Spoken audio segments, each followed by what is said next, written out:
नमस्कार दोस्तों, speed up ज्ञान में आपका हार्दिक स्वागत है। आज हम डीएलएड यानी कि बीटीसी प्रथम सेमेस्टर जो विषय हमारा है विज्ञान का कक्षा शिक्षण, उसकी क्लास 2 देखेंगे। उसमें सजीव वस्तुएं तथा निर्जीव वस्तुओं के बारे में देखेंगे। मानव निर्मित वस्तुएं कौन सी होती हैं और प्राकृतिक वस्तुएं कौन सी होती हैं, इनके बारे में आज इस क्लास में देखेंगे। ठीक है। देखिए, आपको छोटी छोटी क्लास इसलिए प्रोवाइड कर रहे हैं कि आपको क्लास देखने में बोरिंग ना हो।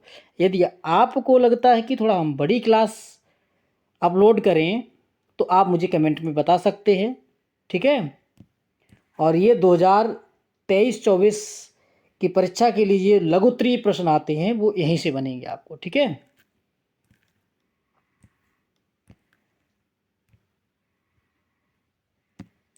तो सजीव वस्तुएं किसे कहते हैं, सबसे पहले ये देखेंगे कि सजीव वस्तुएं क्या किसे कहते हैं और सजीवों के 5 लक्षण लिखिए।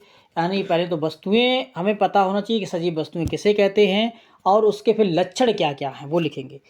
तो इसका देखेंगे उत्तर, सभी जीवधारुओं में कुछ विशेष लक्षण पाए जाए। भाई कोई भी जीवधारी हो उनमें कुछ ना कुछ विशेष लक्षण जरूर पाए जाएंगे, जिनके आधार पर उन्हें निर्जीव वस्तुओं से पृथक किया जा सकता। पृथक मीन्स होता है अलग करना, यानी कि निर्जीव वस्तुओं से अलग कर सकते हैं। ये लक्षण निम्नलिखित है। लक्षण कौन कौन से हैं वो तो निश्चित आकार एवं माप। ठीक है। यानी कि जितने भी ये सजीव वस्तुएं हैं उनका एक निश्चित आकार होता है और उनकी एक निश्चित माप होती है। ठीक है। कोशिकीय संरचना होती है सजीव वस्तुओं में। शारीरिक संगठन होता है जिसे बॉडी ऑर्गेनाइजेशन कहते हैं, एक शारीरिक संगठन होता है। और फोर देखेंगे उपापचय, उपापचय बोलते हैं मेटाबॉलिज्म को। ठीक है। एंड श्वसन की क्रिया होती, जितने भी सजीव होंगे सभी श्वसन की क्रिया जरूर करते होंगे, निर्जीव श्वसन की क्रिया नहीं करते हैं। ठीक है। एंड पोषण न्यूट्रिशन करते हैं सभी। ठीक है। और वृद्धि, सजीवों में ग्रोथ भी होती है। यानी कि आज अगर हमारी लंबाई 5 फुट या 2 फुट की है तो आने वाले मतलब 4 6 8 साल में हमारी लंबाई धीरे धीरे 3 फुट 4 फुट 5 फुट हो जाएगी। ठीक है। या पौधे हैं, पौधे हमारा आज 2 फुट का है तो वो धीरे धीरे आगे करके 10 फुट और 20 फुट का भी हो सकता है। ठीक है। उत्सर्जन, अब जितने भी सजीव वस्तु हैं सब उत्सर्जन भी करते हैं। ठीक है। जैसे टॉयलेट करना है और ये सब चीज़ें जो उत्सर्जन के पसीना निकलना, ये सब उत्सर्जन के अंतर्गत आता है। ठीक है। और ये सब गति भी करती, गति मूवमेंट होता है, जैसे हम इधर से उधर चल सकते हैं या पौधे जो हिलते हैं तो वो भी गति करना है, तो ये सजीवों की ही लक्षण है। संवेदनशीलता होती है इनके अंदर। अनुकूलन होता है, यानी कि सेंसिटिविटी एंड एडेप्टेबिलिटी होती है। ठीक है। प्रजनन होता है, रिप्रोडक्शन, यानी कि सजीवों के अंदर ही रिप्रोडक्शन पाया जाता है। नहीं तो आप कहोगे कि निर्जीवों के अंदर ही, नहीं नहीं, निर्जीवों में प्रजनन नहीं होता है। ठीक है। एंड जीवन चक्र, लाइफ साइकिल भी इनकी होती है कि एक लाइफ साइकिल निर्धारित होती है, लेकिन निर्जीवों में लाइफ साइकिल नहीं होती है। ठीक है। ये तो हमारे हो गए कि सजीवों के लक्षण हैं ये। ठीक है। नेक्स्ट देखेंगे, मानव निर्मित एवं प्राकृतिक वस्तुओं से आप क्या समझते हैं। अब कौन सी वस्तुएं मानव निर्मित होती हैं। भाई सिंपल सी बात है, जो चीज़ें जो वस्तुएं मानव बनाता है उन्हें मानव निर्मित कहते हैं, और जो प्रकृति से हमें मिली हैं, है ना, तो वो कैसी हो जाएंगी, प्राकृतिक वस्तुएं हो जाएंगी। तो मानव निर्मित देख लेंगे, वस्तुएं वो होती हैं जिनका निर्माण मनुष्य द्वारा स्वयं अपनी बुद्धि एवं कौशल द्वारा किया जाता है। यानी कि बुद्धि, मानव ने अपनी बुद्धि विवेक लगाया और उससे जो चीज़ें तैयार कर दी वो मानव निर्मित है। जैसे कंप्यूटर हो गया, मकान हो गया, गाड़ी, साइकिल, साबुन, कपड़ा, उर्वरक, रेशम, कांच, प्लास्टिक, चार्ट, मॉडल आदि। जितनी भी चीज़ें आपको दिखाई दें और आपको लगता है ये चीज़ें मानव ने ही बनाई हैं तो वो मानव निर्मित हो गई। अब कुछ चीज़ें ऐसी होती हैं जो प्रकृति से हमें मिली हैं ना, तो उन्हें हम कैसे क्या कहेंगे, प्राकृतिक कहेंगे। जैसे कुछ वस्तुएं प्रकृति से प्राप्त होती हैं, प्राकृतिक वस्तुएं कहलाती हैं। जैसे नदी हैं, अब नदी तो किसी ने नहीं बनाई ना, नहर बनाई है लेकिन नदी नहीं बनाई। ठीक है। नदी इसीलिए टेढ़ी मेढ़ी होती है, जहाँ उसका ज़मीन का ढलान जिधर होता है उसी तरफ नदी का पानी चला जाता है, तो नदी अपने आप बनी है। पहाड़ भी बने हैं, जीव जंतु हैं, पेड़ पौधे हैं, मिट्टी है, खनिज, चंद्रमा, सूर्य, अनाज, मोम आदि, ये सब चीज़ें हैं, ये प्राकृतिक की ही देन है। सूर्य है, चंद्रमा है ना, या फिर जितने भी खनिज हैं ये मानव ने नहीं बनाए, ये सब प्राकृतिक देन है। तो ये सब कैसी हो जाएंगी? प्राकृतिक वस्तुएं। ठीक है, आगे देखेंगे। भारतीय परंपरा में प्रकृति को माता के समान पूज्य माना जाता है, क्योंकि प्रकृति ही मानव की समस्त आवश्यकताओं की पूर्ति करती है। भाई सीधी सी बात है, हमारे भारत देश में जो प्रकृति है उसको माता के समान माता माना जाता है। जैसे एक माता अपने बच्चे का सर्व भरण पोषण करती है और सभी आवश्यकताओं की पूर्ति करती है, उसी तरह ये प्रकृति है, वो हमारा या हमारे सभी आवश्यकताओं की पूर्ति करती है, इसलिए इसे माता भी कहा जाता है। ठीक है, इस कारण इसे भारत माता कहा गया है। ठीक है, नेक्स्ट देखेंगे वैज्ञानिक विधि के चरण क्या हैं। तो वैज्ञानिक विधि के चरण निम्न है, जैसे जिज्ञासा हो गया, प्रश्न कर, ये भाई वैज्ञानिक विधि है कि हमारे अंदर जिज्ञासा हो रही है, हम ये कर ले वो कर ले, है ना, या फिर प्रश्न पूछ रहे हैं, जो प्रश्न कर रहे हैं तो वो जिज्ञासा, ये क्या है? वैज्ञानिक विधि के चरण ही हैं, है ना। परिकल्पना करेंगे तो एक विज्ञान की देन से ही आज हम परिकल्पना कर पा रहे हैं। परीक्षण करते हैं, किसी चीज़ का निरीक्षण करते हैं, अभिलेखन करते हैं या विश्लेषण करते हैं, या वर्गीकरण करना, पुनर्विचार या निष्कर्ष निकालना, ये सब किसकी? विज्ञान की ही देन है, या विज्ञान की विधि के चरण ही हैं ये। ठीक है, नेक्स्ट। अब बहुत बार पूछा गया है ये कि सजीव एवं निर्जीव वस्तुओं में भेद या भेद के अंतर के आधार पर स्पष्ट कीजिए। अब क्या क्या अंतर है ना, सजीव और निर्जीव में, वो हम देख लेंगे। तो अंतर का क्या आधार है? निश्चित आकार एवं माप। जो सजीव वस्तुएं होती हैं, सजीव वस्तु की आकृति एवं आकार निश्चित होता है।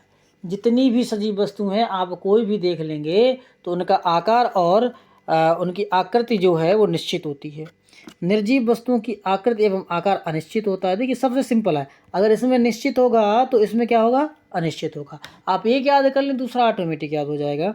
अब कोश की जो संरचना है वो सजीवों में कैसी होती है? सजीवों में का शरीर एक अथवा अनेक कोशिकाओं का बना होता है। कोशिका में जीव द्रव्य पाया जाता है। देखिए हमारी जो बॉडी है वो विभिन्न सेल से मिलकर बनी है, विभिन्न कोशिकाओं से मिलकर बनी है।